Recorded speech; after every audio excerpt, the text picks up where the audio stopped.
자, 소액주주 보호를 강화하고 기업 투명성 확보를 위한 상법 개정안이 여당 반발 속에 야당 단독으로 법사위를 통과했습니다. 오늘 명태균 특검법과 함께 본회의에서 속전속결 처리할 것 같습니다. 자, 이 상법 개정안에는 이사의 충실 의무 대상을 기존 회사에서 회사 및 주주로 확대하고 전자주주총회 의무화도 포함을 시켰습니다. 상법 개정은 이제 이재명 대표의 강력한 의지로 지금 추진이 되고 있습니다. 어제 최고위원회에서 이런 얘기를 했습니다. 상법 개정안 통과는 대한민국 주식시장이 선진 자본시장으로 향하는 첫걸음이다. 반면에 국민의힘 권영세 비대위원장은 기업 발목 비틀기로 자유시장 경제 질서를 근간을 어지럽히는 악질 법안이라고 했습니다. 또 이제 대한상공회의소 등 8개 경제단체도 일제히 반발하고 있고요. 그런데 이제 상법 개정안 통과되면 이사들은 배임죄 소송 위협에 시달릴 수게 되고 또 M&A나 R&D 투자가 이루어지지 못해서 기업이 존폐유에 봉착할 수 있다. 또 외국인 투자가의 경영권 공격도 늘어나 국내 기업들이 먹잇감이 될 것이다. 뭐 여러 가지 또 우려가 쏟아지고 있습니다. 그래서 국민의힘은 이게 이제 통과되더라도 최상목 대통령 권한대행에게 거부권을 행사해라 SOS를 이미 친 상태입니다. 윤준희 대표 이거는 어떻게 봐야 됩니까? 좀 어려운데. 그러니까 이재명 대표의 중도 보수론이 얼마나 허무맹랑한 코스프레와 거짓말이었는지가 여기서 이런 게 드러나는 겁니다. 중도 보수라고 하는 것의 요체가 뭡니까? 보수는 시장 경제의 자율성을 존중하고 기업 경영의 자율성을 보장하는 거예요. 그러면은 이사가 주주에게 충실해야 된다.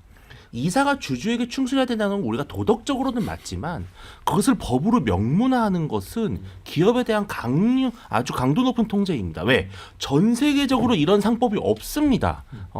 우리보다 훨씬 더 기업의 도덕적 책임성을 강조하는 유럽에서도 주주에 대한 책임 의무는 없어요. 기업의 이사는 회사를 잘 되게 하면 회사가 잘 됨으로써 그 결과적으로 주주에게 이익을 주는 것이에요. 우리가 주식회사 개념이라는 것이 무엇이냐면은 주주가 한두 명이 아니잖아요. 여러분 주식시장에서 주식 사시잖아요. 주식을 사는 순간 그 사람도 주주입니다. 그러면 주주가 수만 명, 수천 명 이러면 어느 누구에게 충실하는 것인가? 여기서 바로 기업가들은 아무것도 할 수 없는 거예요. 예를 들어서 M&A를 했어요. 어디에 대규모 투자를 했습니다. 그런데 한 10% 되는 주주가 나타나가지고 이거 나에 대한 책임을 방기한 것이야. 소송하면요. 이 기업인은 계속 그 소송전에 휘말리는 거예요. 그리고 지금 우리나라 기업들이 상당히 외국인 투기 자본에 좀 취약해 있는 상황인데 이러한 것들이 통과되면은 우리나라의 알짜 기업들을 향한 세계 투기 펀드들의 공격이 매우 거셀 겁니다. 저는 이재명 대표가 둘 중에 하나만 해라. 정말 중도 보수하겠다. 그러면 이 상법 개정안부터 폐기해야 돼요. 근데 만약에 이런 거 하겠다?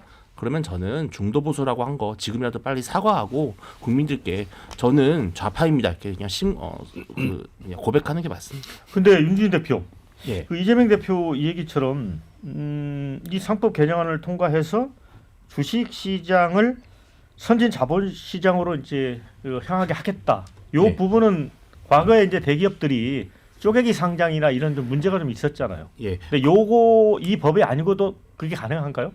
저는 기업들이 불법적인 수단을 통해서 회사에 불이익을 끼쳤을 경우에는 당연히 배임으로 처벌을 해야 됩니다. 그런데 주주에게 피해를 끼쳤다는 개념은 우리가 그냥 얼핏 듣기에는 주주에게 잘해야 돼. 당연해 보이죠. 그런데 주주의 생각이 다 달라요. 어떤 주주는 쪼개기 상장을 찬성하는 주주도 있고 어떤 주주는 쪼개기 상장을 비판하는 사람도 있어요. 어떤 주주는 이 회사가 새로운 사업을 했으면 좋겠는 사람도 있고 아니면 어떤 사람은 그냥 적당히 배당만 해줬으면 좋겠다. 이 여러 가지 이익이 다 상충하는 상태에서 어느 주주에 그러면은 비율을 맞추라는 것이냐. 비현실적인 거죠. 그러니까 이재명 대표의 경제관은 상당히 비현실적이고 거의 공상과학 수준의 소설 수준이에요. 배정 부회장이 반론을 하셔야 되겠는데. 네. 근데 어쨌든 뭐 그런 얘기는 있어요. 이재명 대표가 이거 이제 추진하는 이유는 이 1,500만 개미 투자자를 타겟팅을 한 건 있어 보인다. 그거는 당연한 거 아니겠어요? 지금 뭐 소액 주주들의 권익이 완전히 뭐 대자본가들에 의해서 훼손되는 그런 상황에서 소액 주주들의 권익을 보호하겠다라는 것은 당연하고 제가 이재명 대표에도 당연히 하겠어요. 또 그렇게 가야 되는 거 아니에요. 왜냐하면 그래야지 기업의 가치도 높아지고 또 해외 자본도 올 거고 그래서 경제가 활성화되는 그런 선순환이 될 거고요. 가장 중요한 것은 지금 이 소액주주 권익 보호를 위한 상법 개정을 하겠다라는 것을 이재명 대표가 하기 전에 윤석열 대통령도 지금 얘기를 한 거예요. 그리고 여당도 얘기를 한 거예요. 그런데 이걸 윤석열 대통령이 하면 좋은 거고 이재명 대표가 추진하면 나쁜 거예요. 나는 이런 시각이 좀 이해가 가지 않고 소액주주의 생각이 다 다르다라고 얘기했는데 그렇다면 더더욱 걱정할 필요가 없는 거죠. 그리고 이번에 이제 상법 개정을 어떻게 하겠냐는 것과 관련해서 구체적으로 알아야 되는데 기존의 상법에는 이사들의 충실 의무 대상이 회사만 돼 있으니까 회사 플러스 주주에 대해서도 하겠다라는 것이고 또 하나는 전자주주총회를 도입하겠다라는 것인데 이 두 가지 다 지금 기업의 공정성, 투명성을 높여가지고 그래서 소액 투자자들, 주주들의 권익을 보호하겠다는 것이거든요. 그래서 이게 왜 나쁜 것인지 저는 좀 이해가 가지 않고 기업의 자유를 얘기하는데 무제한의 자유, 약탈의 자유를 보장하는 것이 진정한 자유시장 경제의 원리는 아니다라는 말씀을 좀 드리고 싶습니다. 네. 자, 설주한 변호사는 이 문제는 어떻게 봐야 됩니까? 서로 이제 주장이 엇갈리는데.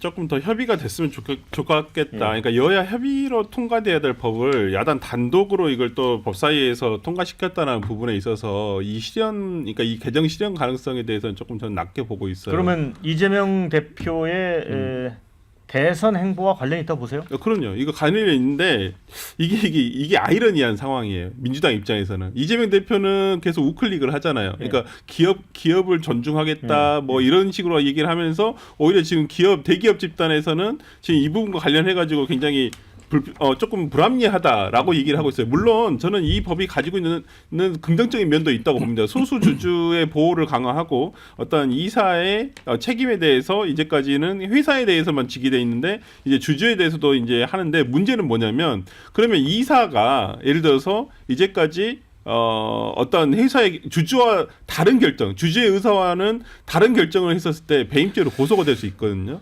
제가 이거 일리를 들어볼게요.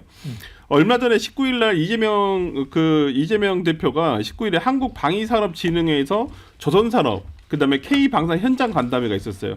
이 당시에 어떤 일이 있었었냐면 이건 언론을 통해서 나온 건데 그 하나오션이 거기에 참가를 했었어요. 조선업이어가지고. 근데 이재명 대표가 하나오션 측에 그 하청근로자 그 사건 있지 않았습니까? 한 2년 전에 그때 그 도쿄에서 그 쟁의 행위를 했던 노동쟁의 행위를 했던 근데 거기에 대해서 소송을 취하할 수 없느냐 이렇게 얘기를 했다는 거예요.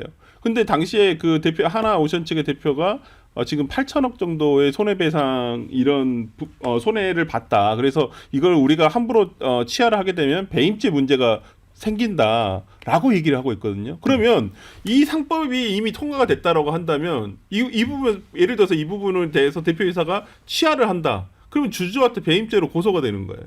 근데 정치권에서는 예를 들면 이재명 대표 입장이나 어떤 조금 기업 정서랑 맞지 않는 정부 입장에 봤을 때는 그럼 괘씸죄가 되는 거예요. 그러면 어디에 따라야 되는 거예요? 그러니까 이런 부분이 있다는 거예요. 그래서 이 부분을 그냥 단순히 주주만을 보호하기 위해서 상법을 개정시켜야 된다 이렇게만 얘기할 수 없는 부분도 현실적으로 있다는 부분에서 저는 뭐 이 부분을 민주당 단독으로 저는 통과시켰다는 부분은 조금 아쉬움이 있다. 저는 그렇게 봅니다. 저는 아주 간단하게 말씀드리면은 많은 국민들께서 오해를 가지시는 게 자 모든 주주가 회사가 잘 되기를 바랄까요? 예. 회사가 망하길 바라는 주주도 있어요. 그게 바로 투기펀드입니다. 예. 공격형 투기펀드는 이 회사가 망해서 낼름해야 돼요. 그래서 주주에게 충실해야 된다는 것이 회사에 오히려 불이익을 끼치는 것이 어떤 주주에게는 더 충실한 것이거든요. 그래서 이게 아주 위험한 법이라는 거예요. 네. 자, 댓글 의견은 이제 개미 투자자들이 많으셔서 그런지 민주당의 입장에 동전 의견이 많습니다. 국민의힘 상법 반대하는 순간 평생 아웃이다. 이런 의견도 있고요. 상법 개정안 반드시 이루어져야 되고 절대 다수의 주주들 이익을 대변해야 한다. 이런 의견. 국내 시장 망가지고 주가 떨어지면 진짜 외국 자본이 기업다 M&A 합니다. 이런 의견. 자, 도박장도 국장보다 투명하다. 개정 안 하면 더 이상 국장은 안 할 거다. 이런 의견도 있습니다. 반면에 기업 경기에 중시하면 우클릭이 다 헛소리였다는 거 아니냐. 이런 의견도 물론 있습니다. 제가 정치 들어온 6년 안에요. 지금 이 문재인의 소득주도 성장하고 부동산 정책만큼이나 무식한 발언이라고 생각합니다. 예. 상법 개정안이? 네. 예. 여기에 지금 문재인 정권 때 그렇게 부동산 가격 잡겠다면서 서울 시내 집값만 87%, 전국적으로 62%나 집값 올리지 않았습니까? 지금 이거요 상법 개정안, 민주당이 말한 상법 개정안이 통과되면요, 예. 대한민국 국장 진짜 다 작살납니다. 예, 국내 국민들 다 죽습니다. 증권시장 다 죽는다. 예, 증권시장 활성화가 아니에요, 이거는. 지금 예를 들어서요. 근데 개미들은 반대로 알고 있잖아요. 민주당이 이렇게 가르치니까요. 이렇게 얘기하니까요. 아무 생각 없이 지성 없이 민주당 말 그대로 받아들이는 분들이 지금 이거 여론 호도하는 거 아닙니까? 이게요. 왜 외국으로 빠져나가는지를 보세요. 외국은요. 기업들이 탄탄한 구조를 갖고 있어요. 이 기업들이 장래성을 갖고 있어요. 지속적으로 장기간적으로 성장을 해요. 우리나라 이렇게 기업을 물고 뜯고 지금 어떻게든 못 움직이게 하려고 하니까 이거 국장 빠져나가는 거죠. 이게 지금 다수의 주주보호요. 이거요. 경영진은 경영을 자유롭게 하라고 경영진이에요. 주주는 이 회사와 기업을 믿고 주주를 믿고 여기 경영진을 믿고 투자하는 게 주주들이에요. 이게 이 수많은 소액 주주들이 다 자기 의견을 낸다고요? 그럼 산으로 가는 거예요. 이 회사는 발전을 못하는 거예요. 장기적 계획을 세우지를 못하는 겁니다. 그 주주들한테 이게 피해가 갔는지 해가 갔는지 이런 것들을 어떻게 일일이 따지면서 경영을 합니까? 이걸 누가 증명할 겁니까? 해가 되었는지 이익이 되었는지. 그리고 더 중요한 거 말씀드릴게요. 자요. 모든 기업들이요. 규모가 작게 시작한 개인 사업자부터 시작해요. 성장 좀 해서 법인으로 키우려는 사람들, 주식회사로 키우려는 사람들 이거 주식회사 만들겠습니까? 혹은 주식회사 됐는데 상장 IPO 앞둔 사람들 우리나라에서 상장하려고 하겠어요? IPO 하려고 하겠어요? 이거 오프쉐어링 일어나는 겁니다. 우리나라 기업들 다 빠져나가는 거예요. 여기서 제발 좀 민주당은 자본주의 시장경제 체제에 입각한 제도를 이야기하라는 말씀을 드릴게요. 이런 지금 사회주의 같은 얘기들을 하고 있으니까 지금 이게 이 사상이 뭐냐라는 질문이 나오는 거 아니에요. 이런 말도 안 되는 소리들을 하니까 진짜로 대한민국 경제 망가뜨리고 싶으면 이런 법 통과시키면 돼요. 이거 지금 대한민국 시장경제 체제 무너뜨리고 싶으면 이런 법 통과시키면 된다고요. 네. 자, 근데 어쨌든 이제 이 개미 투자자들 같은 경우는 그동안 이제 대주주 이익만을 위한 불공정한 합병, 분할, 납득할 수 없는 유상증자 이게 이제 가능했던 게 주주에 대한 충실 조항이 없었기 때문 아니냐. 이번에도 이제 상법 개정 불발되면 다 정리하고 한국 증시 떠나겠다. 그런데 아까 김윤수 대변인도 이야기했지만 김윤수 대변인 주장도 이제 설득력 있어요. 그런데 국민의힘이 그러면 이거를 마치 경영권만 보호해주기 위해서 하는 것처럼 이렇게 설명을 하지 말고 좀 상세히 설명을 했어야 되는 거 같아요. 그러니까 제가 이게 국민의힘도 안타까운 게요. 저는요 그래도 경제학 석사고요, 창업학 박사예요. 전 경제 전문가예요. 그럼 이런 것들을 얘기할 때는요 이재명 대표 좋아요. 뭐 대선을 위한 경제 정책 좋아요. 제발 경제 전문가들하고 얘기 좀 한 다음에 건 얘기를 해라. 국민의힘도 방어할 때 이거 경제 전문가들하고 얘기를 하면 더 구체적인 방안들이 나올 거 아닙니까? 그리고 아까도 지금 여기 김주진 그 대표가 말했지만요. 이거 해지들이 들어오고 이거 개 난장판 되는 거예요. 이거 진짜로 기업들이 경영이 안 되는 거예요. 그럼 여기에 기업이 자율적이지 못하고 기업이 이런 판단을 기업의 전문가들이 이 판단을 못하게 하고 주주들이 한다고요? 이거 기업들 성장하지 말라는 소리예요. 대한민국 국장뿐만이 아니라 경제 다 죽이겠다는 겁니다. 기업 다 죽이겠다는 거고요. 그리고 여기에서 지금 이 법 하나예요. 노랑봉투법 있죠. 중대재해처벌법 있죠. 이거 그냥 기업 하지 말라는 거 아니에요. 대한민국 기업들 다 떠나야죠. 그럼 다른 나라로 가서 해야죠. 네. 자, 배우님 반론도 하시고 또 최상목 대행이 이제 오늘 이제 본회의 통과하면 어떻게 할까요? 거부권 행사할까요? 어떻게 보세요? 최상목 대행은 뭐 거부권 행사 안 할지 또 할지 좀 상당히 좀 불분명한 그런 상황인데 3월 11일 날 헌법재판소가 탄핵 심판을 선고할 가능성도 있거든요.